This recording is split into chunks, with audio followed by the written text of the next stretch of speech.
So in my interactions with tech companies and tech leaders in Singapore, regardless of the company size, local or otherwise, the one common feedback I receive is skill shortage in Singapore. Some shared that they need technical expertise so that they can conduct research and product development here. Others shared that they set up their international or regional headquarters in Singapore. For these firms, they need not only technical talents but also market expertise. For instance, a large software as a service firm told me that they need talents well-versed in Vietnam and Indonesia to serve the markets there from here. These are large markets for them.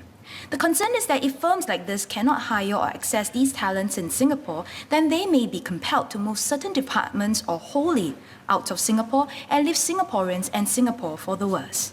Our people will lose jobs and opportunities to learn from some of the best around the world.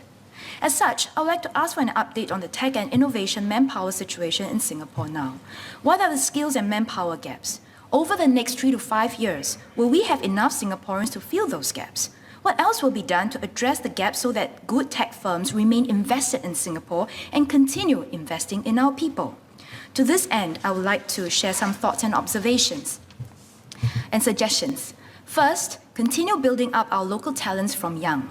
Many Singaporeans recognize the value and potential of having tech skills, with parents sending their children to coding and robotics classes, and mainstream schools offering coding as an enrichment for all upper primary students.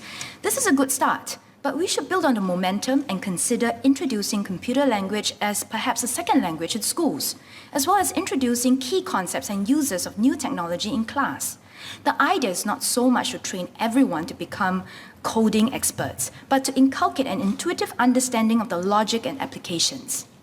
And we also need to enhance the global quotient of our young, expand existing in-market programs such as the Singapore-China Youth Interns Exchange Scheme and Asia-Ready Exposure Program, and actively push our students to take full advantage of these programs. The second is on ecosystem of talents. We need to ensure a steady growth of a skilled and versatile Singaporean core. I'm aware that there are efforts to encourage our young to choose STEM courses and majors. This helps to increase supply to meet the talent demand. At the same time, we need to recognize that not all tech firms or tech-related jobs need hard tech skills. A local tech leader told me that she met a polytechnic graduate who studied tech but decided to become a barista because she did not like coding. While there is nothing wrong in choosing a different career, the tech leader wondered if the outcome would have been different if the young barista realized that there was a wide range of options for a career in the tech.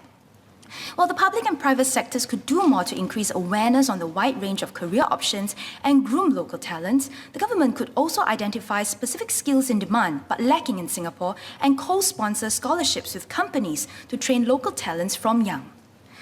Some of the more progressive tech firms are also shifting from pure competition or working solo to partnerships.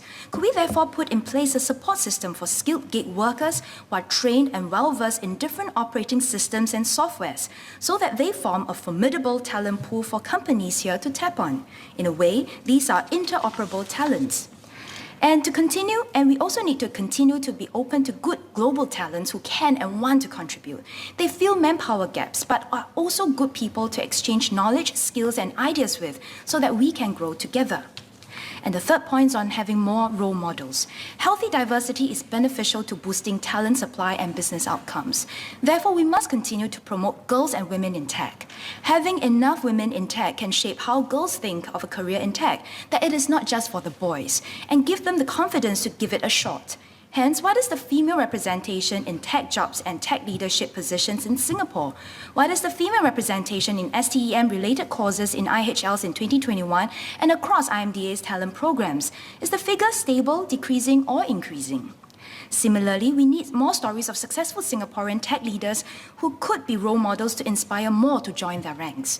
Could the government share whether it actively keeps a record of Singaporeans in tech leadership positions in Singapore and overseas? Could the government share their stories and invite them to provide mentorship through the likes of the Singapore Global Executive Programme?